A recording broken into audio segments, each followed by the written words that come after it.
Frances Marion was born in 1732 at the Goatfield Plantation in present-day Berkeley County, South Carolina.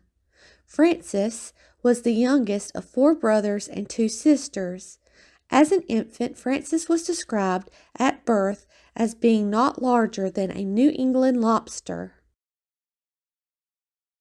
As a boy, Frances was small, with malformed legs and a restless spirit and great energy.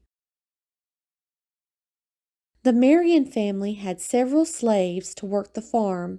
One of these slaves was Oscar Marion, who was about the same age as Frances, and the two were childhood playmates.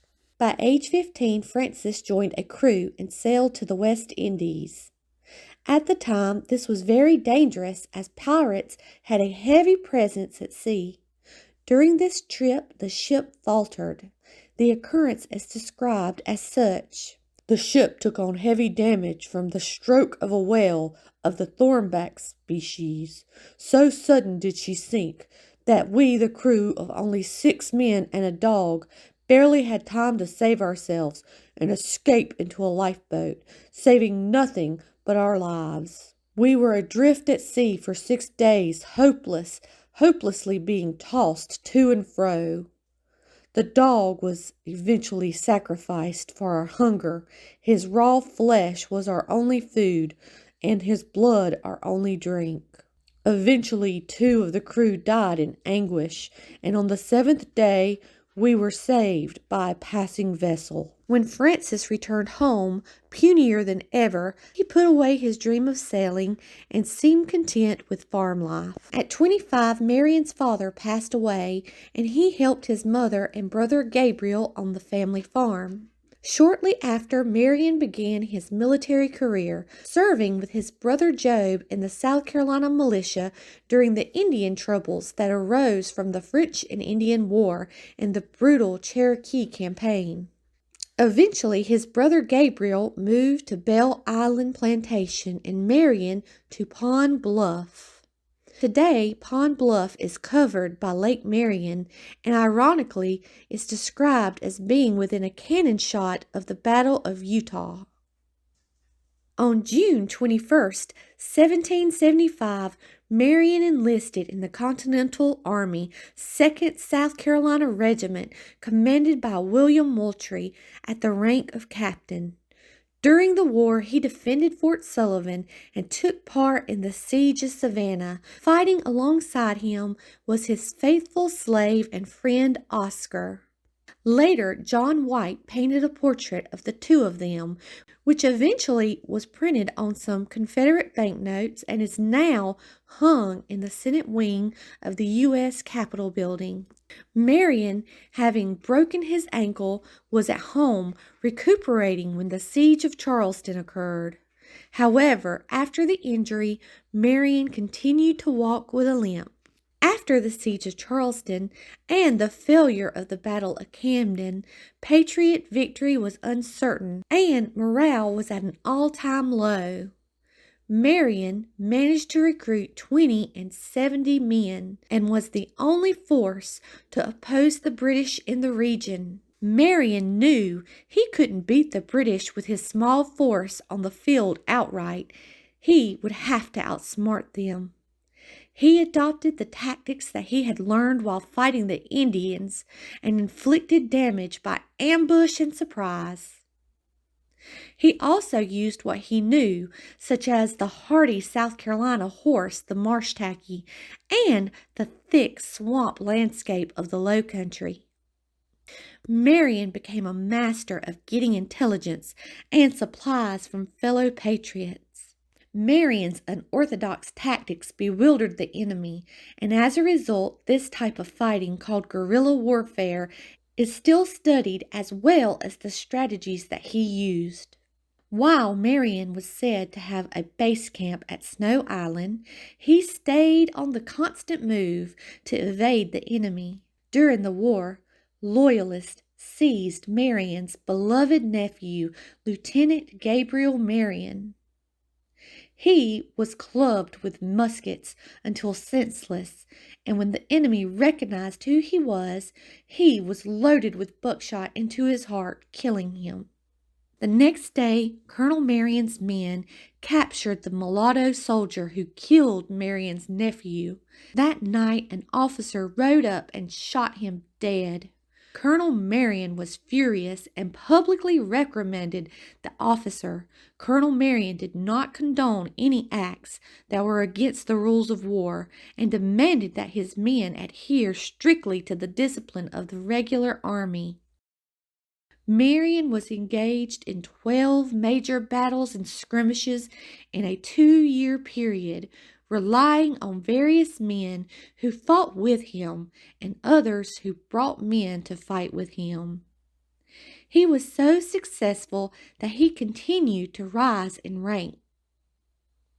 Cornwallis eventually sent bloody Bannister Tarleton to the area to capture or kill Marion.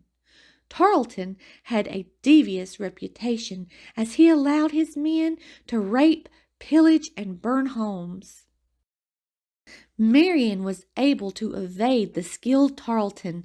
During one encounter, Tarleton pursued Marion into the Ox Swamp, in which Tarleton stated, "As for the old fox, the devil himself couldn't catch him." Thus, General Francis Marion became known as the Swamp Fox. After more success, Governor Rutledge awarded Marion the rank of general.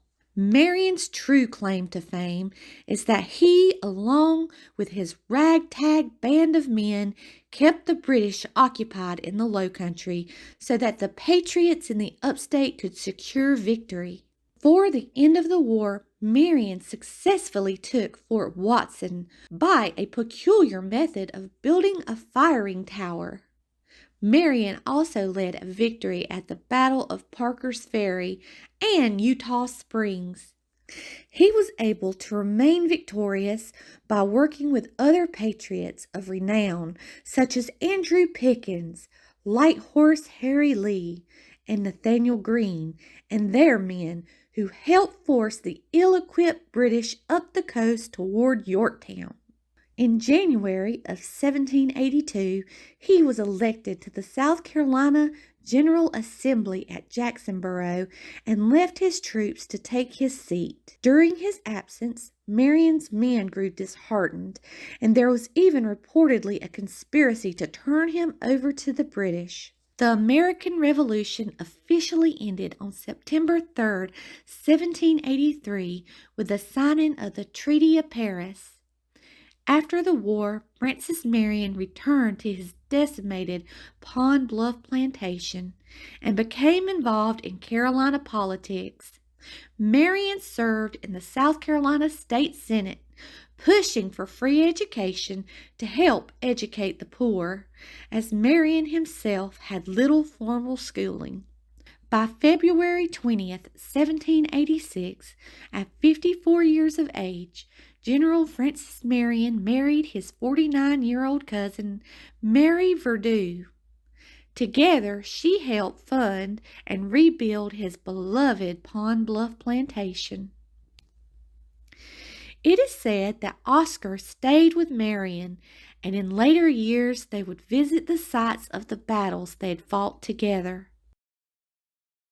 On February 27, 1795, Marion died on his estate.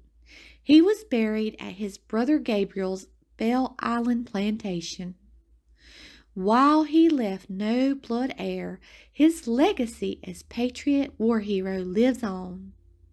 Today, an annual event is held on Marion's death date at his tomb to memorialize Marion and his contributions to liberty.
events like this, our history dies out and is forgotten.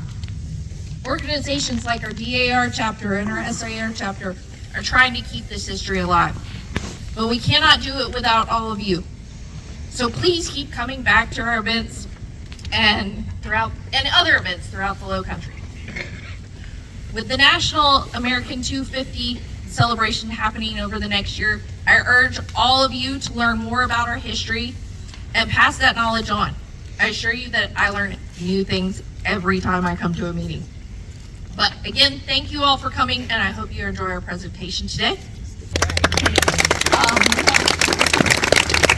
Invite Patty Thompson, our chaplain for the DAR, up to the invocation.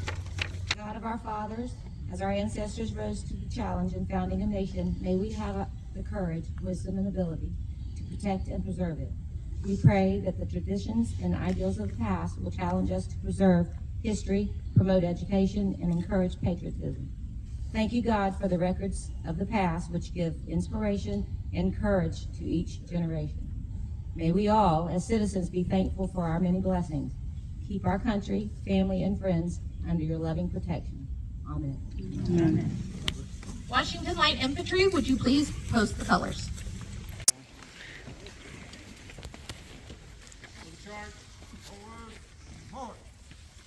Charge. Take your pride.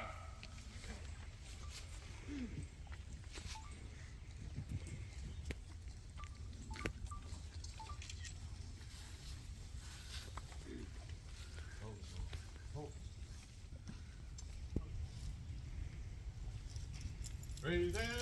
Take pride. Hard.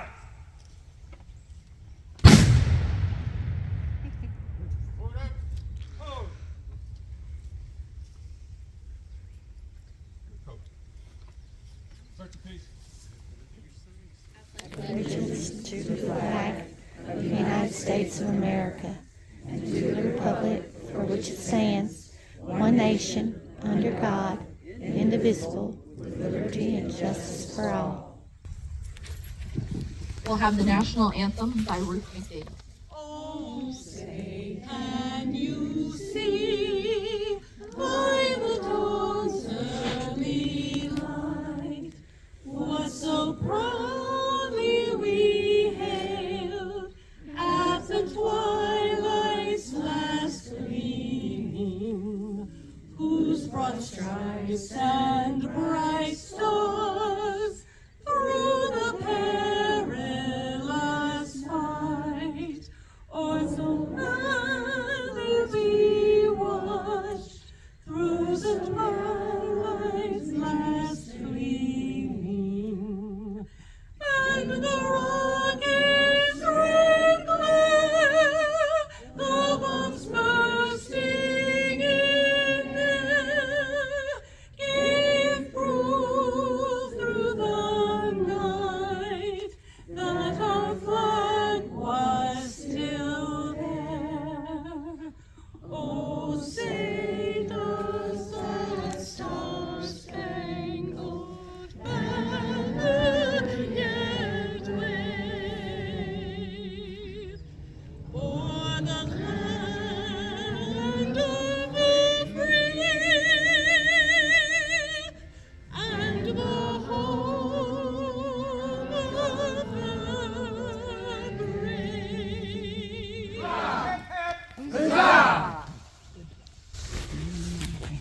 We'll now have the presentation of the wreaths. You may be seated. Carolina Gold.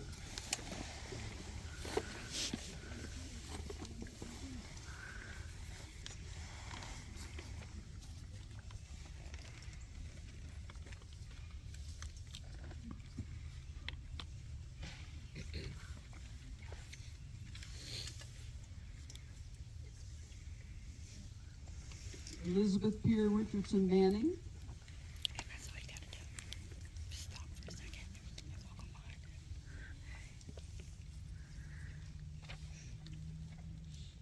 Good morning, everyone. I'm Lieutenant Colonel Sean Rimbarger. I'm here representing the 169th Fighter Wing out of McIntyre Joint National Guard Base in South Carolina.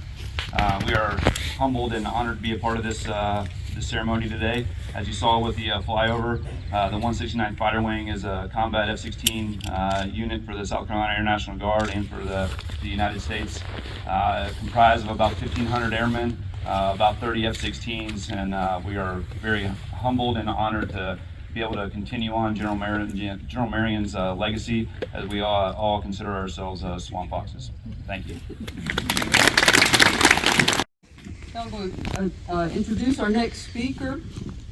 But before I do that, I would just like to say something maybe y'all don't realize, but this is the 130th year since that granite rock was placed over Marion's gravesite. So it's been here 130 years. It had to replace the broken box tomb they used to have. And it was unveiled in 1893. And the only organization here today that was there then was the Washington Light Infantry.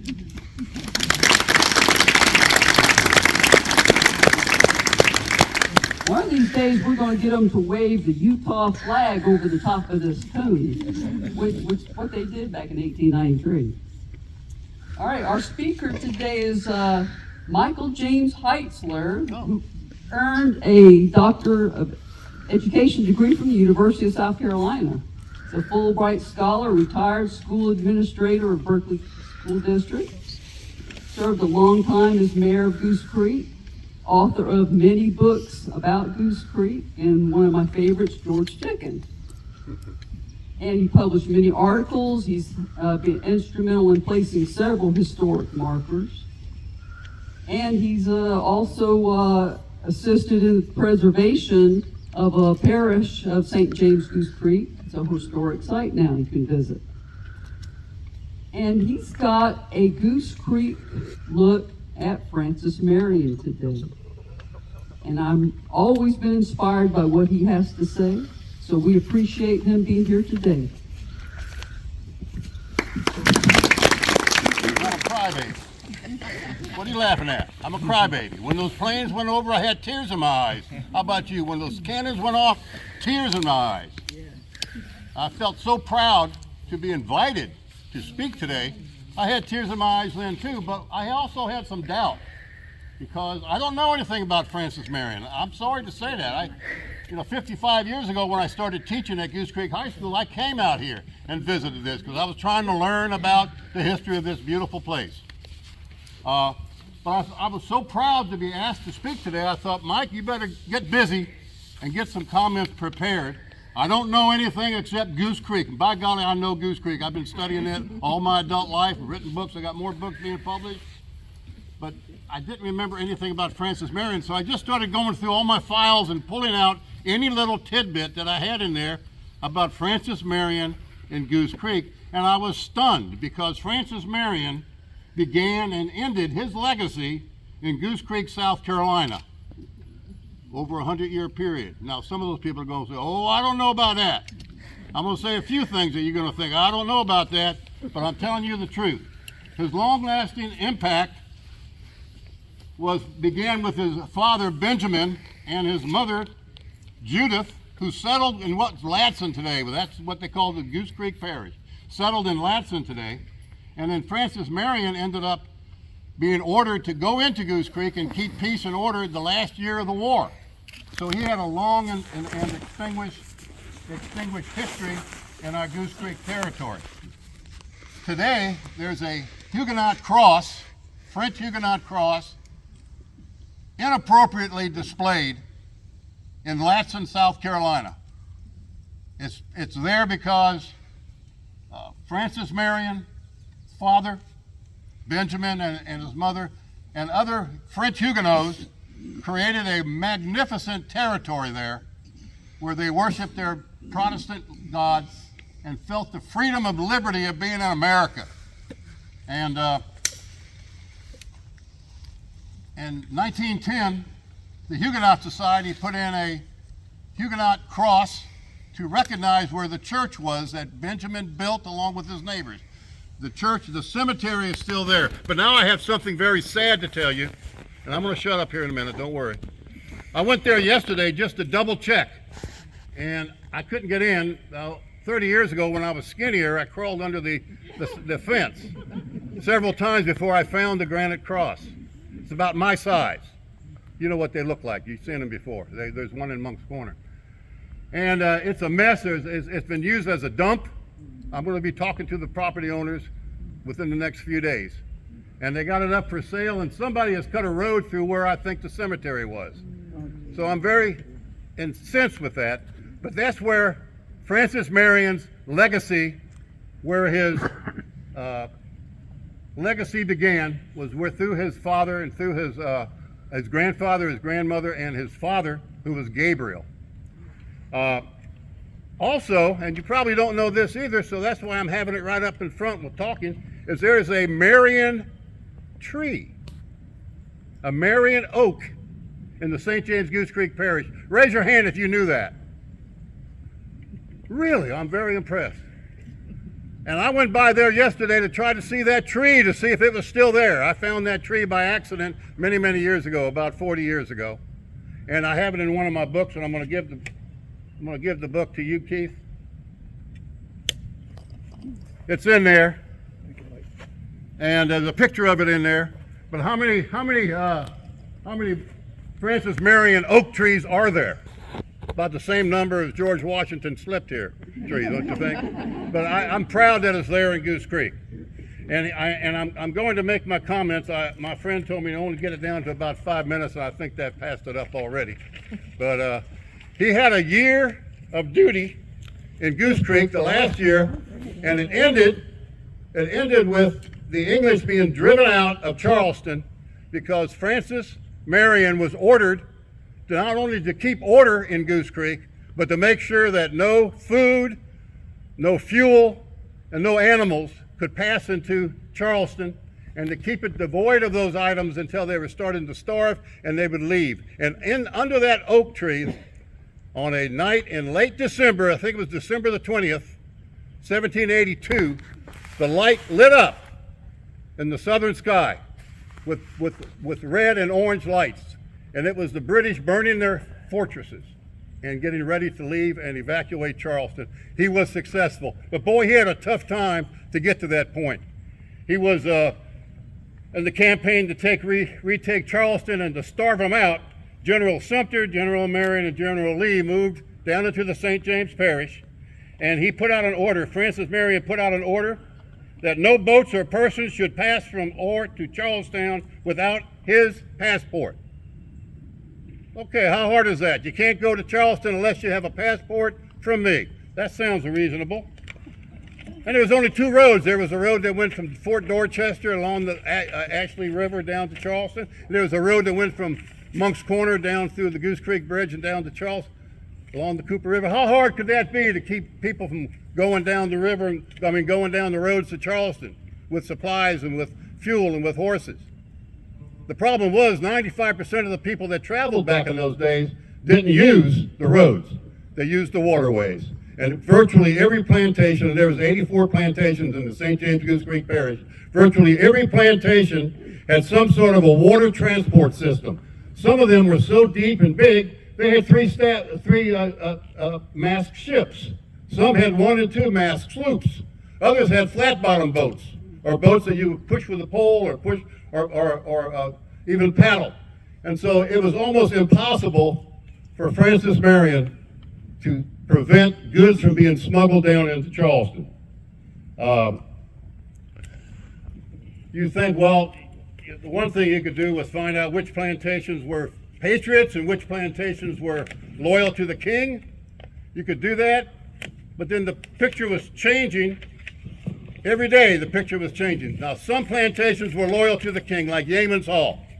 In Yeaman's Hall, any patriot could go into Yeaman's Hall and get anything they needed to continue their struggle. But only a half a mile from there was Elias Ball's plantation. Some of you have all heard of him.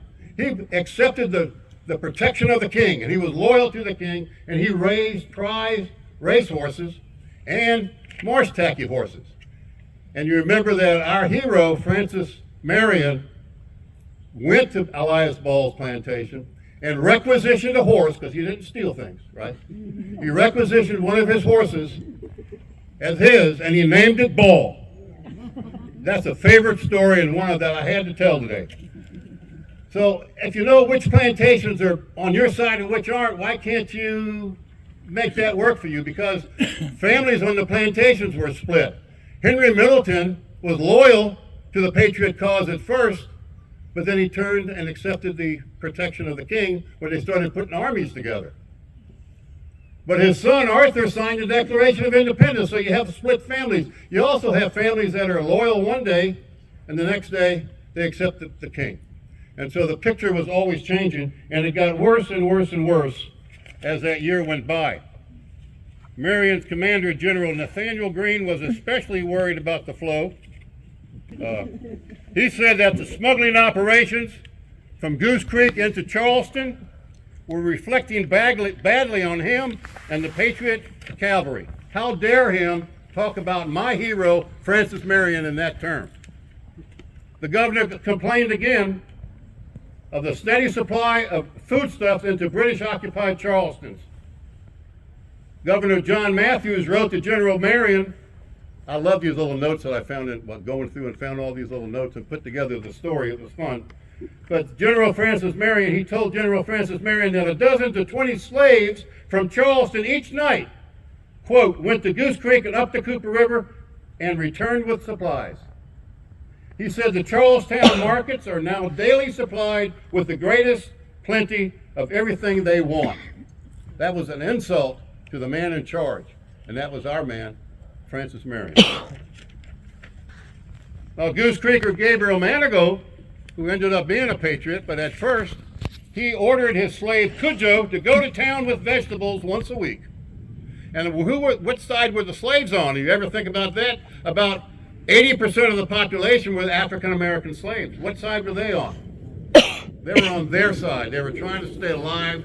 They always sold their products down to other plantations or took it down to Charleston and traded and sold their plantation goods. They were trying to survive. Some of these slaves were treated like family. I'm not kidding you. They were treated like family and trusted 100%, and other slaves and other plantations were treated like animals. So there's a great variety there. But the governor complained in 1782, 1 year before the end of the Revolutionary War, with a heavy, thank you very much, isn't that nice? I arranged that to punctuate the end of my comments. But the governor complained in 1782 about a steady supply of foodstuffs from Goose Creek and the British supplied Charleston. So that was a daunting task for Marion. And so he didn't have the place to imprison them, so at first he simply turned the people back by water or by land. Then he started making them leave their goods and go back without it, and then he started taking everything from them, including their horses and their carriages, and making them walk back, no matter how far they'd come. So that's how he dealt with the problem. And finally that night in December, under the Grand Oak, which is on the Ingleside Plantation, which I visited yesterday too. They looked south and they saw the sky light up, and the British were burning their fortresses, their defense walls, and they were evacuating out and retreating out of Charleston. Francis Marion, I was so foolish when I did the research in Goose Creek, I didn't really understand how important he was to the Goose Creek story. I know that now. Thank you for inviting me and letting me make a few comments and doing the research to prepare for today, so I learned a whole lot more about Francis Marion. I have a feeling, I'm a crybaby, I told you that. I'm a crybaby. When I came here, when I was a teacher 55 years ago, when I came here, and it didn't look like this, to find his grave, I remember having tears in my eyes then too. And I felt so proud to be a part of a county, a part of a group of people that would love their heroes and forever take care of their heroes. We have more work to do. The Huguenot Cross, I'm gonna make some phone calls today or tomorrow and see if I can't find out what they're selling and what's going on there. Because that's where the legacy of our man, Francis Marion, that's where his story in Goose Creek began. And thank you so much for inviting me to come. I feel very flattered, and I feel so proud to have your audience and be here with you. Thank you so much. As we reached the end of today's memorial to Francis Marion. I'd like to take this opportunity to thank Dr. Heisler, Lieutenant Colonel Bren Barger, the 157th Fighter Squadron, and the 169th Fighter Wing, known the world over as the Swamp Fox Wing.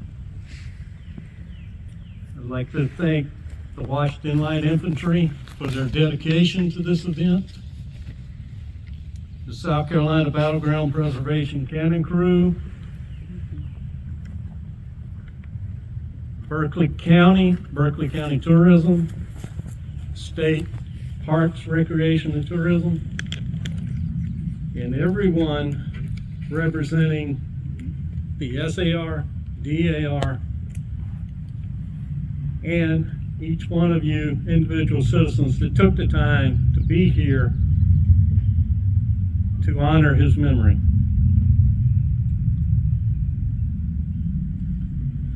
All of you who attended today's event, I hope that you will be joining us for lunch at the Belle Isle Presbyterian Church afterwards. But until we meet again here, by the grace of God, 1 year from today, never forget the sacrifices of the famous men like Francis Marion, the common soldier who many of us count among our ancestors, and those known only to God who still lay somewhere on the field of battle. I'd like to thank you for being here, and now I believe Keith Gordine would like to say a word.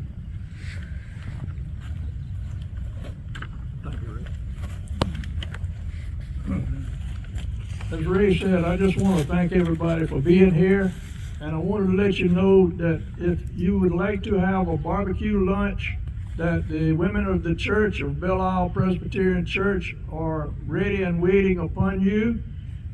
There will be a $10 donation, and you are all welcome to go and get a lunch. If you need to know how to get there, go back out to Highway 45, which is 1 mile from here.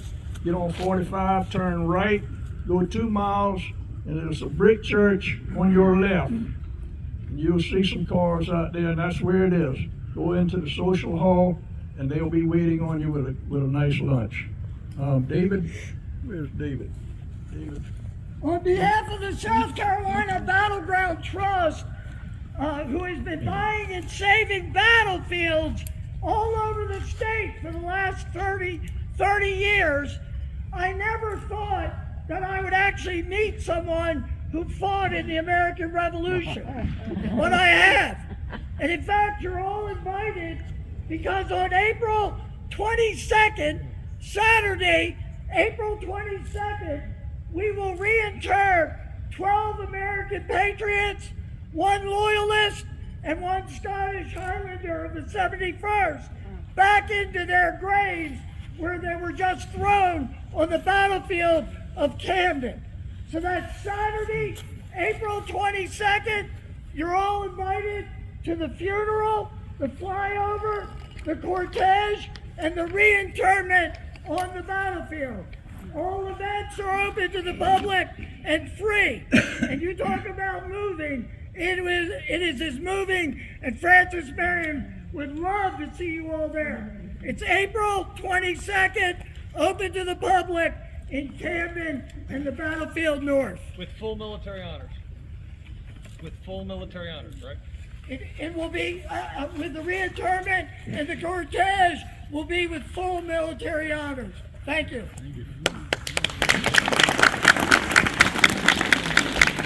All right, at this time, would everyone please stand for the retiring of the colors? Retire the colors! Carry the charge!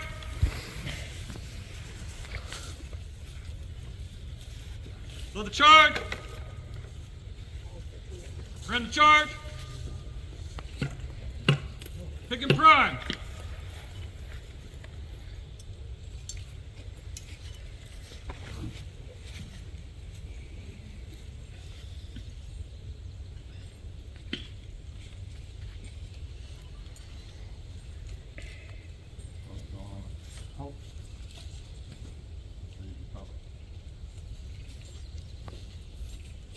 Say it. Home. Make ready! Fire! Home.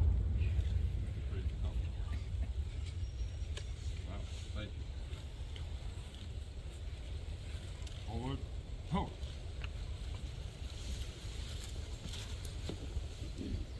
Search the beat.